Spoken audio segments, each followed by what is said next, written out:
Sabah terus mencatatkan kes tertinggi jangkitan baru COVID-19 terutamanya di pantai barat negeri itu. Justru itu, Perintah Kawalan Pergerakan diperketat PKPD dikuatkuasakan bagi mengawal seterusnya mengurangkan kes penularan COVID-19. Antara kawasan baru dikuatkuasakan PKPD bermula hari ini ialah Taman Mesra dan Taman Mawar, dua kawasan perumahan di Sandakan, Sabah. Dan sudah bersedia berlintas langsung dari Sandakan adalah Wakil Esra Awani Sabah, Shah Hairizal Kamalul Arifin. Shah, kongsikan kemaskini COVID-19 di Sabah, Shah.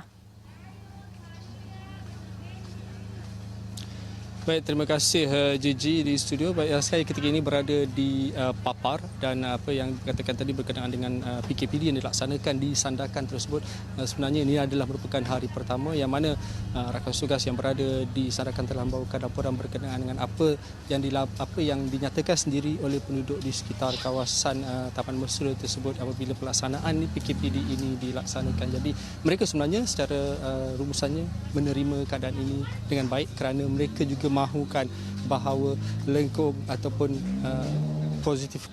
kes-kes positif yang berada di sekitar Sandakan tersebut akan berakhir dengan cepat. Dan kalau kita nak ikutkan secara keseluruhan, terdapat kes kumulatif di negeri Sabah terdapat sekitar 13,155 daripada jumlah tersebut 410 merupakan kes baharu yang melibatkan sehingga semalam 410 kes melibatkan sekitar 26 buah daerah tetapi apa yang boleh kita perkatakan bahawa angka di setiap daerah tersebut sebelum ini daripada 3 angka telah menurun kepada 2 angka berbanding daripada data-data yang kita lihat pada 3 atau 4 hari yang lalu yang mana terdapat peningkatan sehingga 3 angka. Dan kalau kita boleh lihat sebenarnya di Kota Kinabalu terdapat 85 kes dan di Tawau terdapat 84. Begitu juga dengan daerah-daerah seterusnya hanya merekodkan data sekitar 30 ke 40 kes positif dan hanya terdapat 2 kematian. Dan kalau ikutkan secara keseluruhan pula kes sembuh yang dianggarkan yang telah dilaporkan semalam sehingga semalam terdapat sekitar 5,000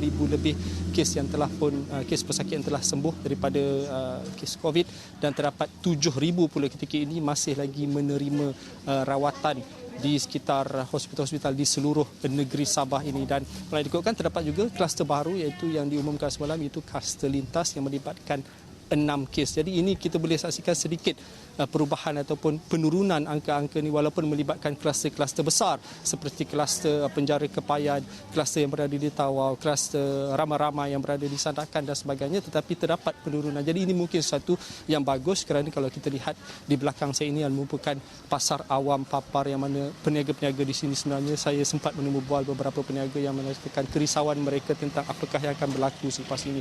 Mereka katanya seberingkas belum daripada Gigi apa yang dikatakan kepada kami adalah mereka bukan inginkan bantuan berupa keuangan tetapi mereka inginkan sesuatu yang benar-benar yang sangat diinginkan oleh seluruh rakyat Malaysia itu pengakhiran kepada kes COVID di negeri Sabah ini kerana angkanya 410 semalam dan hari ini kita mengharapkan angka tersebut akan turun juga. Gigi. Ya, Shah. Bagaimana pelaksanaan PKPD di Taman Mesra dan Taman Mawar dari segi pematuhan dan sebagainya? Adakah bekalan makanan juga mencukupi di sana?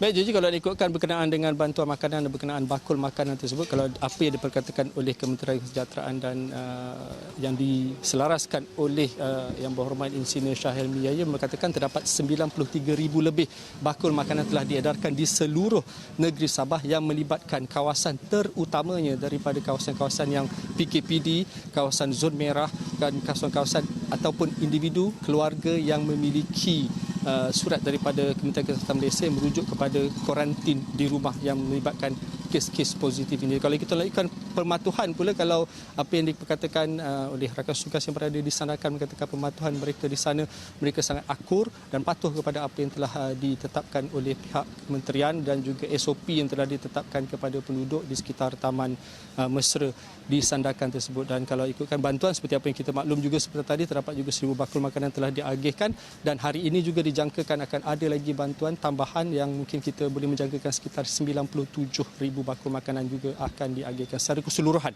Mungkin ada tambahan kepada bakul makanan tersebut. Gigi. Ya Syah, dari segi penceritaan yang boleh dikongsikan dari perspektif penduduk di kawasan perumahan itu, apa mungkin cakap-cakap dari mereka, apa pandangan mereka mengenai PKPD ni, ada rungutan atau komplain atau sebagainya? Ada satu jiji yang mungkin boleh menarik perhatian mereka yang pihak berkuasa sebenarnya, kerana terdapat kalangan penduduk sekitar kawasan tersebut ada juga daripada golongan peniaga. Mereka tidak boleh berniaga sebenarnya. Jadi apa yang mereka harapkan, kerana mungkin kalau boleh perniagaan sayur-sayuran ini dapat dibenarkan untuk beroperasi, kerana mereka juga memerlukan kewangan dan barangan tersebut juga merupakan barangan keperluan yang boleh sebenarnya dikonsum oleh penduduk di sekitar Taman Mesra. Tapi walau apapun, mereka masih lagi akan mengikut peraturan ataupun perintah dan pertimbangan yang akan dibuat oleh pihak berkuasa tempatan di sana, iaitu daripada sudut majlis daerah sendiri, untuk memikirkan bagaimana keperluan penduduk-penduduk di sini, kerana bagi mereka di kawasan tersebut masih ada keperluan untuk perniagaan ini diteruskan. Gigi. Ya, baik Syah, terima kasih untuk perincian berkenaan. Kita akan nantikan laporan penuh dari masa ke semasa dari Syah di Sabah.